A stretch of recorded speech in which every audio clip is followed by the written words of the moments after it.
Assalomu alaykum va rahmatullohi va barakatuh azizlarim. Kamolatga intilgan odam hamisha izlanishda bo'lishi kerak.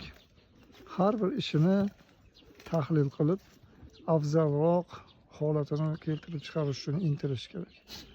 Mana bu qo'ylarni yozda quyosh tig'idan saqlashlik uchun o'tgan yili biz qamish olib yopgandik. Hamin qadar qamish ularni saqlagan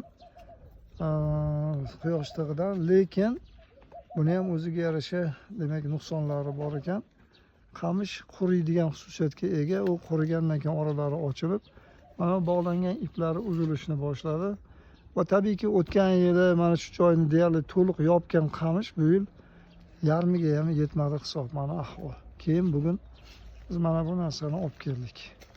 Buni olib kelib yopdik. Bu hamma biladigan o'sha quyosh tig'ini kesadigan to'r. Mana shu to'rni yopdik. Hozir endi inshaalloh ertaga qamishni mana bu tomonga va bu tomonga ko'chiramiz, tashqari tomonga. Shundan keyin qo'ylarimizning ustiga quyosh tig'i to'g'ridan to'g'ri tushmaydigan bo'ladi. Yozni issiq kunlarida qo'ylarni salqinda saqlashlik uchun mana shunday sharoit qilishga harakat qilib turibmiz hozircha. Harorat bugun mana 38.6. Tashqarida hozir nechiligini bilmayman. Lekin qo'yxonamizda 38.6 harorat, 16% namlik ko'rsatib turibdi. Assalomu alaykum va rahmatullohi va barakatuh.